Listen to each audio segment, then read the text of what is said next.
ओम श्री हरि। ओम नमो नारायण। विदुर जी के प्रश्न। श्री सुखदेव जी कहते हैं, मैत्रेय जी का यह भाषण सुनकर बुद्धिमान व्यास नंदन विदुर जी ने उन्हें अपनी वाणी से प्रसन्न करते हुए कहा। विदुर जी ने पूछा, ब्राह्मण, भगवान तो शुद्ध बोध स्वरूप निर्विकार और निर्गुण हैं। उनके साथ लीला से भी गुण और क्रिया का संबंध कैसे हो सकता है? बालक में तो कामना और दूसरों के साथ खेलने की इच्छा रहती है, इसी से वह खेलने के लिए प्रयत्न करता है। किंतु भगवान तो स्वतः नित्य तृप्त पूर्ण काम और सर्वदा असंग हैं। वे क्रीड़ा के लिए भी क्यों संकल्प करेंगे? भगवान ने अपनी गुणमयी माया से जगत की रचना की है, उसी से वे उसका पालन करते हैं और फिर उसी से संहार भी करेंगे।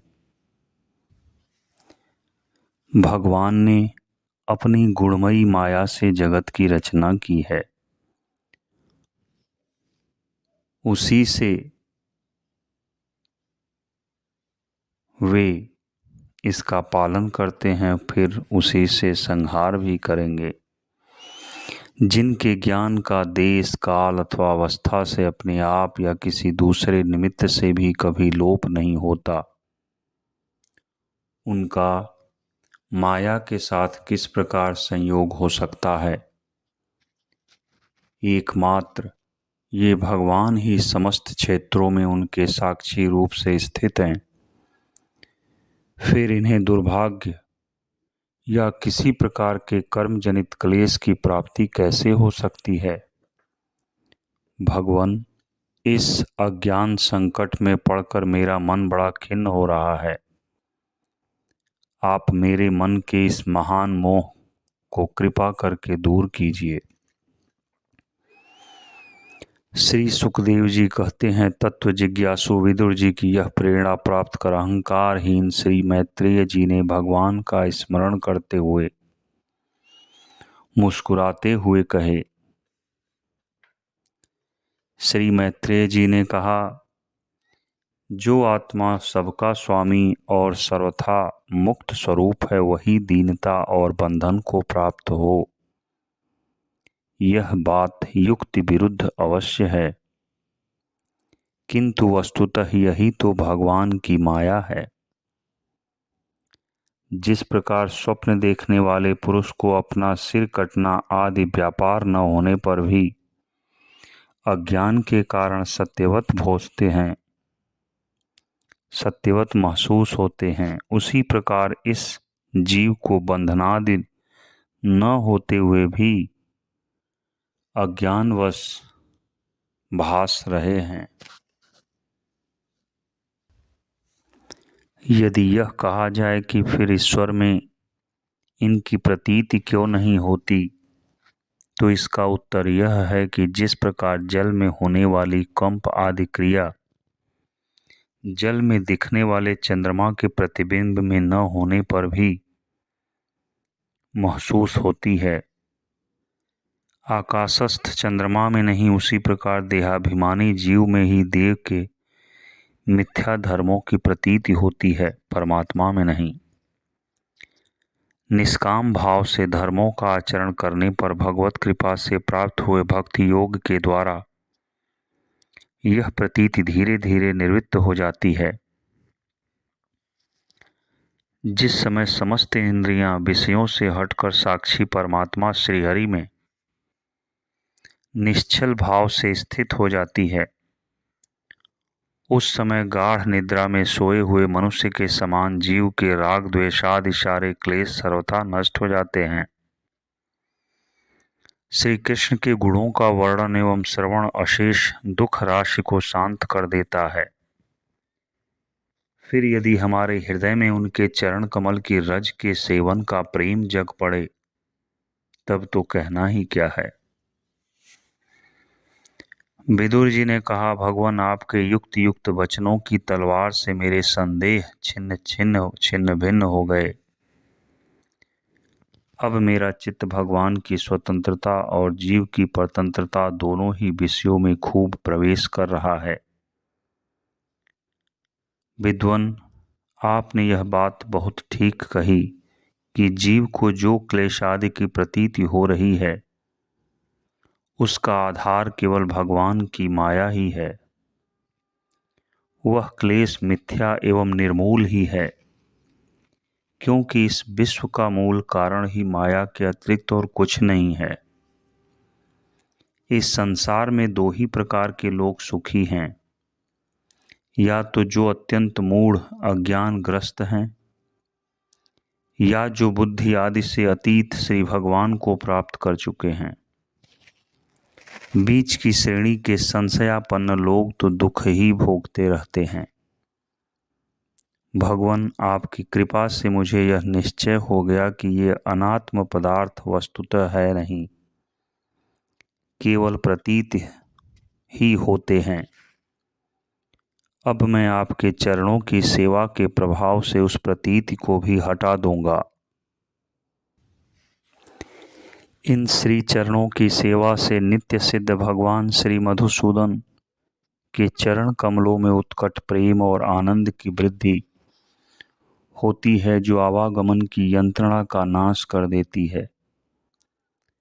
महात्मा लोग भगवत प्राप्ति के साक्षात मार्ग ही होते हैं। उनके यहाँ सर्वदा देवदेव श्री हरि के गुणों का गान होता रहता है। अल्प पुण्य पुरुष को उनकी सेवा का अवसर मिलना अत्यंत कठिन है। भगवान, आपने कहा है कि सृष्टि के प्रारंभ में भगवान ने क्रमशः महदादि तत्व और उनके विकारों को रचकर फिर उनके अंशों से विराट को उत्पन्न किया और इसके पश्चात वे स्वयं उसी में प्रविष्ट हो गए। उन विराट के हजारों पैर, जांघें और बाहें हैं, उन्हीं को वेद आदि पुरुष कहते हैं। उन्हीं में ये सब लोक विस्तृत रूप से स्थित हैं। उन्हीं में इंद्रिय विषय और इंद्रियाभिमानी देवताओं के सहित 10 प्रकार के प्राणों का, जो इंद्रिय बल, मनोबल और शारीरिक बल रूप से 3 प्रकार के हैं, आपने वर्णन किया है, और उन्हीं से ब्राह्मणादि वर्ण भी उत्पन्न हुए हैं। अब आप मुझे उनकी ब्रह्मादि विभूतियों का वर्णन सुनाइए, जिनसे पुत्र, पौत्र, नाती और कुटुंबियों के सहित तरह तरह की प्रजा उत्पन्न हुई, और उससे यह सारा ब्रह्मांड भर गया। वह विराट ब्रह्मादि प्रजापतियों का भी प्रभु है। उसने किन किन प्रजापतियों को उत्पन्न किया तथा सर्ग, अनुसर्ग और मनवंतरों के अधिपति मनुओं की भी किस क्रम से रचना की। मैत्रेय जी, उन मनुओं के वंश और वंशधर राजाओं के चरित्रों का पृथ्वी के ऊपर और नीचे के लोकों तथा भूरलोक के विस्तार और स्थिति का भी वर्णन कीजिए, तथा यह भी बताइए कि तिर्यक, मनुष्य, देवता, सरीसृप, सर्पादि रेंगने वाले जंतु और पक्षी तथा जरायुज, स्वदेज, अंडज और उद्भिज, ये 4 प्रकार के प्राणी किस प्रकार उत्पन्न हुए। श्री हरि ने सृष्टि करते समय जगत की उत्पत्ति, स्थिति और संहार के लिए अपने गुणावतार ब्रह्मा, विष्णु और महादेव रूप से जो कल्याणकारी लीलाएं की, उनका भी वर्णन कीजिए। वेश, आचरण और स्वभाव के अनुसार वर्णाश्रम का विभाग, ऋषियों के जन्म, कर्मादि वेदों का विभाग, यज्ञों का विस्तार, योग का मार्ग, ज्ञान मार्ग और उसका साधन, साख्य मार्ग, और भगवान के कहे हुए नारद पांचरात्र आदि तंत्र शास्त्र, विभिन्न पाखंड मार्गों के प्रचार से होने वाली विषमता, नीच वर्ण के पुरुष से उच्च वर्ण की स्त्री में होने वाली संतानों के प्रकार, तथा भिन्न भिन्न गुण और कर्मों के कारण जीव की जैसी और जितनी गतियां होती हैं, वे सब हमें सुनाइए। ब्राह्मण धर्म, अर्थ, काम और मोक्ष की प्राप्ति के परस्पर अविरोधी साधनों का, वाणिज्य, दंड नीति और शास्त्र श्रवण की विधियों का, श्राद्ध की विधि का, पितृगणों की सृष्टि का तथा काल चक्र में ग्रह, नक्षत्र और तारागण की स्थिति का भी अलग अलग वर्णन कीजिए।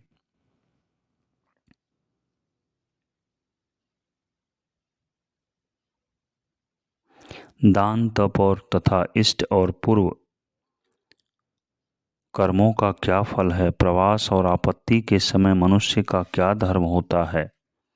निष्पाप मैत्रेय जी, धर्म के मूल कारण से जनार्दन भगवान किस आचरण से संतुष्ट होते हैं और किन पर अनुग्रह करते हैं, यह वर्णन कीजिए।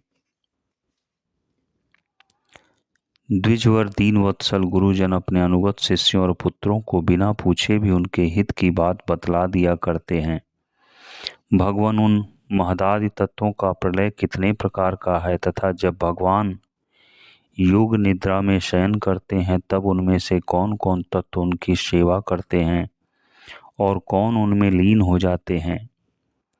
जीव का तत्व, परमेश्वर का स्वरूप, उपनिषद प्रतिपादित ज्ञान तथा गुरु और शिष्य का पारस्परिक प्रयोजन क्या है? पवित्रात्मन विद्वानों ने उस ज्ञान की प्राप्ति के क्या क्या उपाय बतलाए हैं?